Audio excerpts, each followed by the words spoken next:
Mars review: a bright practical projector with one big flaw. I've tried plenty of portable projectors over the years, and while they're fun to mess with occasionally, few have captured the balance of portability, features and quality to make me want to use them frequently. Anker's Nebula Mars, a $600 projector about the size of a lunchbox, comes really close. Let's start with the basic specs. The 3000 lumen figure in 720p resolution tells you most of what you need to know. It's not a cinema quality projector, but it gets bright enough to be used in a variety of settings, even during daylight indoors. Unlike most portable projectors, which are pretty much only useful in complete darkness, the Mars doesn't ask you change your environment's lighting so much. That's in part because the Nebula uses the portable designation a little more liberally than most. Most such projectors are small enough to fit in a laptop bag or even a pocket.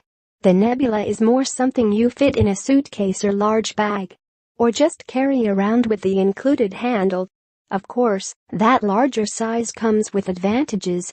Unlike many portable projectors that claim images of 100 inches or more, I actually found the Nebula comfortable to use at those sizes in a dark room, though something around 75 inches struck a better balance of size and brightness. Keep in mind the projector slightly reduces the maximum brightness after it reaches below 60% battery too. At 720p, it's not exactly a razor sharp, but it's perfectly comfortable for much content, especially older movies and animated shows which don't benefit tremendously from a resolution bump. I watched some Marx Brothers movies with the projector, and even at low resolution, there's something awesome about projecting a movie onto a giant screen. That's not to say the image quality isn't any good. In fact, the colors and contrast are better than pretty much portable projector I've tried, though again, the Nebula is also larger than any of those. It also sounds pretty good. The JBL speakers gets loud enough to fit a living room. There's not much bass presence, but it's much better than, say, laptop speakers. The Nebula's Achilles heel is its software.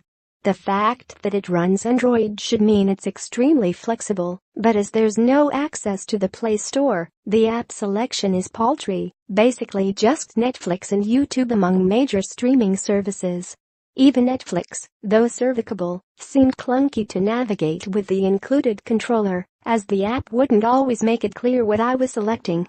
You can sideload apps, but many won't run on Android 4.4 or are difficult to control with the remote. In any case, that's more hassle than should be required. Then again, I'm glad it at least has an OS, as opposed simply being a projection box. At the very least, it's useful for playing back saved videos and photos from a USB drive. Still, your best bet is to use the Nebula with a Chromecast, Roku, or other dongle. Thankfully, Anker includes a USB 3.0 port with enough juice to power such dongles. It's not seamless, but it greatly opens up the amount of content you can watch. Whether the Nebula is worth $500 depends on what you're looking for from a projector.